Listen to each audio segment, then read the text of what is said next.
Here at the Sports Medicine and Performance Center at the University of Kansas Health System, the official healthcare provider of the Chiefs will also care for you at 5 convenient locations. Get in, get treated, and get back in the game. Dion Clisso with Preps KC. We're talking with Sam Van Dyne from Liberty North. And on Sunday night, you were announced as a Simone Award finalist. And the awards are coming up on Tuesday, December 7th. And tell me, what was that like on Sunday to hear your name? So I actually went to bed because we had school the next day and it was on pretty late, but I got a text from my grandma that I woke up to, and so she stayed up, and so I saw that, and it was pretty special. So that's good to know. I mean, your grandmother's staying up for you. That's fantastic. When you start a season like this, and I know your ultimate goal, you guys came up a little short against CBC in the state championship game, though you guys still did achieve more than anybody else in your school. And I knew that Liberty never played, won a state championship. I knew they hadn't played in the modern era, the 1969 on, when there were playoffs, but never been to a state championship game of football in the entire history of the school district. When that stat came out in the last week, what did it mean for you guys after you walked off the field down there at Troy Buchanan to get that win and get to that state championship game?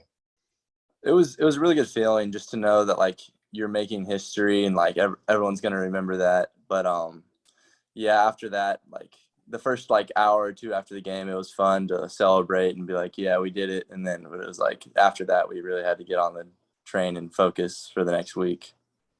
When you are having a season like you guys had, and you lost in week 1 to Bentonville, but really it felt like from about halfway through the Bentonville game until the CBC game, you guys were pretty much in control of every team you played. A little hiccup there with Blue Springs. They gave you a little bit of trouble there in the first round, but you got through that. That's always, it seems like it was a playoff team. There's always a game you got to find a way through. Good win over a very good Park Hill South team. During the regular season, you beat Lee Summit North. Is there a game or a moment that sticks out to you? Really, like you said, for second half of that Bentonville game, our offense really came out and we started clicking and started playing really the way we played pretty much all year, minus a few like drives here and there. So after that was really the turning point for our offense, and then our defense kind of got together after that game, and then we just played really well together. Did you have any idea that you would possibly be in contention to be either on the ballot, be a semifinalist, or be a finalist for the Simone Award? So I always kind of like, I was following myself a little bit, like stats wise, just because I like to see like how I'm doing, like statistically and things, just because like that's kind of like what I like to do.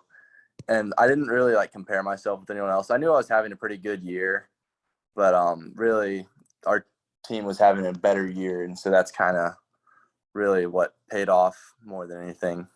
What it means just to be a part of this Final Four group. And I was talking with Mikey. I was like, we've had some years with some really good quarterbacks, and Drew Locke's senior year was a good one with Skylar Thompson and Ryan Willis and TJ Green, all guys who went on to play D1 ball. And this group, it looks a lot like that. Is it fun to look out and see those four? And every one of you guys are a little different. And Trey's kind of a mobile guy. You're a really good pocket passer, and you're mobile too. But then you got Mikey, who's running for 1,000 yards, and Jet Deneen, who's playing safety and doing all those. Is it kind of cool to see the different styles?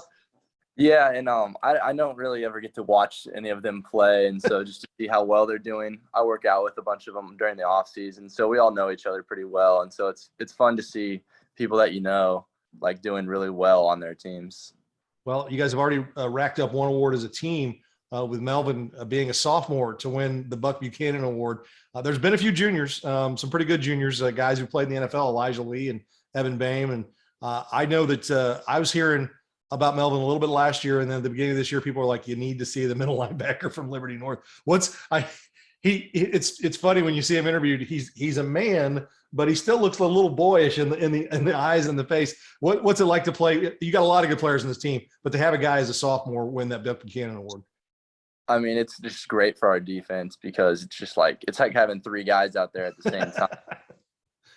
He's playing defensive line, linebacker. I mean, he's making plays on the ball. It's crazy to watch. And I don't really get to watch our defense that much, but every once in a while I'll look over and see him just killing a quarterback.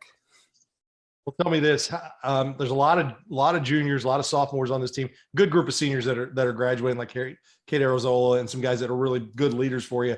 How hungry is this group right now? I know it's only been a few days, but I'm assuming there's probably some desire to get back at it.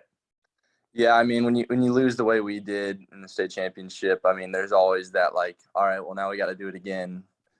And so I think a lot of people are really trying to get into that and really just already starting to prepare for next year, just having a goal of now winning it all. Well, congratulations again on being a Simone finalist, and we appreciate you taking time with us. Thank you.